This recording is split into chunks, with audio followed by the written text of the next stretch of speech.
Hello mga kapobre, magandang tanghali po. Dito ulit tayo sa Baybay Dagat. Tinignan natin uli ang ating bangka ng pobreng buhay. Grabe mga kapobre, ang laki pala ng alon kagabi. Umabot po sa ilalim ng tubig ito. Yung mga dumi, yung umakyat hanggang tubig hanggang dito po. Hanggang doon, umabot ang tubig.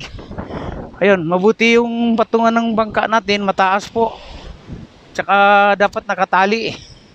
Diyan, tatali dito sa gilid. Yan, para hindi matangay. Kasi nakakatakot po. Yung bangka natin, no? Nasa gilid lang siya po ng tubig. Ayan, yung mabuti yung patungan niya, medyo mataas-taas, pero umuka yung mga buhangin, no? Yung galing sa labas po, oh. Makikita po ninyo, ayan. Nakikita po natin dati, yung pinaka ano niya ay hanggang dito lang. Hanggang dito. Ngayon, no? Umakyat. Nabakbak ang lupa. Tsaka makita po ninyo ang mga niyog. Basak po lahat ang bako dito. Kaya ang mga niyog po, labas lahat ang ugat. Kung gaano kalakas po ang ano kagabi.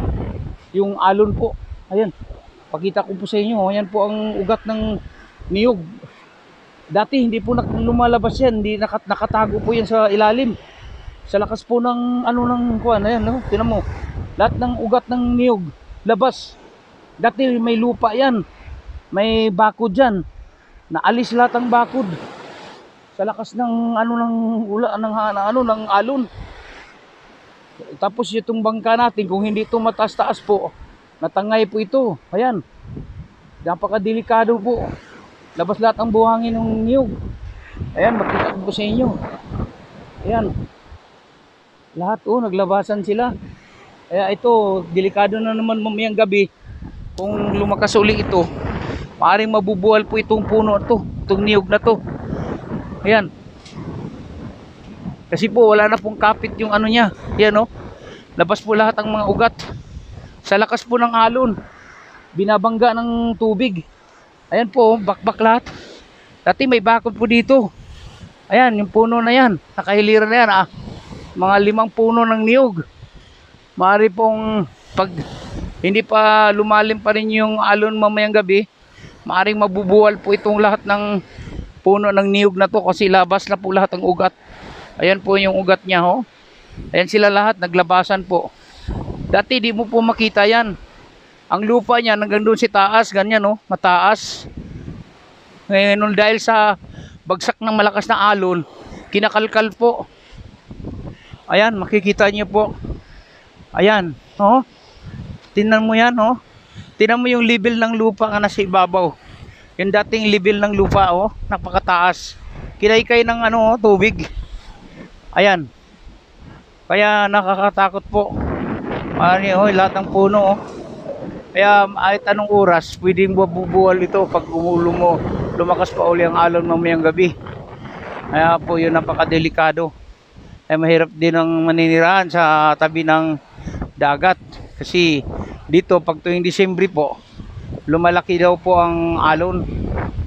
Ay pag malaki ang alon, umaakyat ang ano. Ayan, oh, tingnan mo yung alon, oh. Alon ngayon pa lang yan.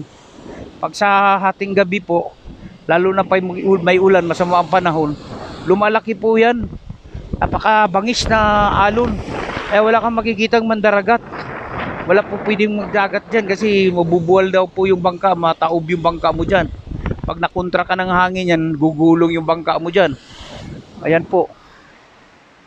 Kaya ito, na tinukuna ko ng video, kawawa yung mga puno na to. Mabubuwal to. Yung bangka natin, kaya natin tayo pumunta, kinalian na ni Kapupringado dahil para hindi matangay sa ano, sa ito, hindi matangay ito sa bakod namin tinali. Kahit paano, proteksyon para hindi matangay sa malakas na alon mamaya at mamayang gabi. Ayan po. Ayan, nakita nyo po yung bahay na ito. Nakita nyo po yan, oh, wasak po. Dahil sa lakas po ng alon. Ayan, oh. Giniba po ng ano, oh. Kasi tubig pumasok po dito. Lumagpas dito. Pinalo ng malakas na tubig. Kaya wasak po. kalaglagan, no? Yung mga pundasyon niya, nawasak po. Ganun kalakas ang ano, kaya tinalian na ni Kapubringado ang ating bangka. Proteksyon po kay mamaya, baka mamaya matangay po sa tubig. Kaya delikado. Kasi tinan mo, kinaykay ng tubig yung ang lupa dito, samantala dito dati pantayan dito sa baba. Lumalim po. Kaya ayan, naglabasan lahat ang mga ugat ng puno. Ayan. Kaya napakadelikado po ang lagay ng ating bangka, mga kapobre. Ang bangka ng pobreng buhay. Maraming salamat po sa pag-subscribe natin. Malapit na po tayo. Road to go na tayo, way to go na tayo, 1 to 1,000 subscriber. Maligayang Pasko po sa lahat.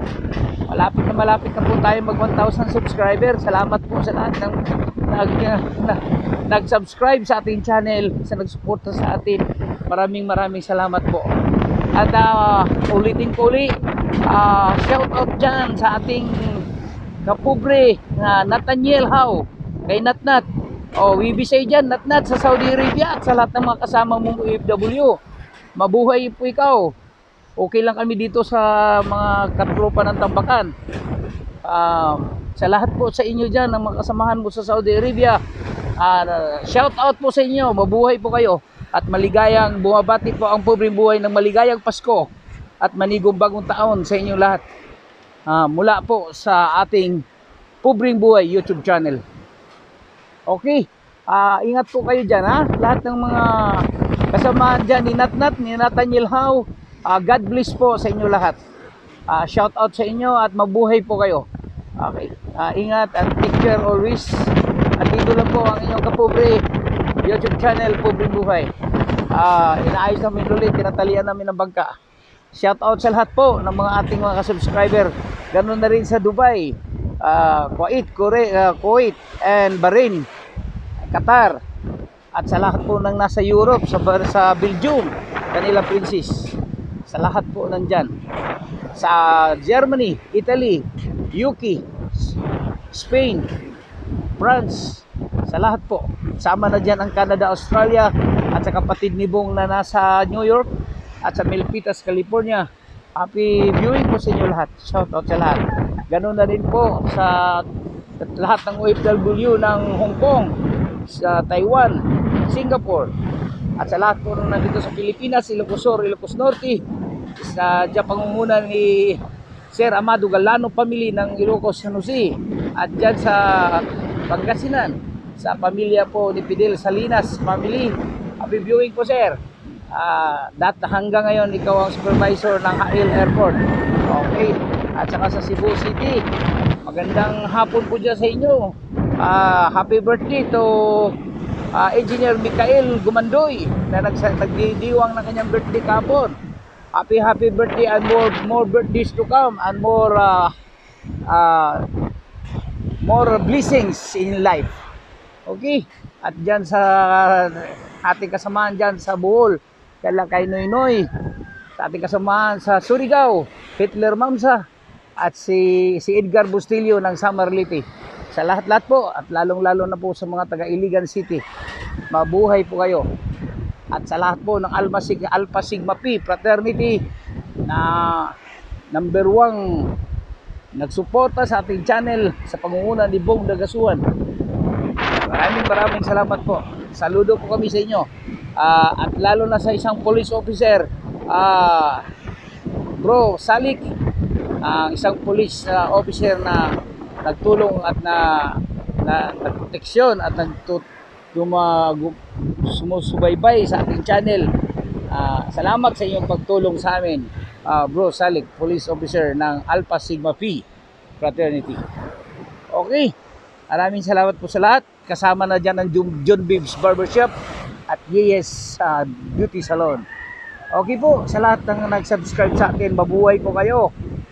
Lahat kami ay na mga membro ng Pobreng Buhay, nagpapasalamat sa inyo. Maligayang Pasko at manigong bagong taon. Kaya sa lakas po, ayan po, makita nyo ang bahay nila Alan. Sa lakas ng tubig, nawasak lan. Ayan si Alan. Nawasak ang bahay niya sa lakas ng tubig. Ayan. Kita nyo yung kawawa naman. So, dahil sa lakas ng alon, nawasak ang bahay nila. Kasi malapit po ito sa tabi ng dagat. Okay po, maraming salamat po muli. Ito po ang inyong YouTube channel, Pobreng Buhay.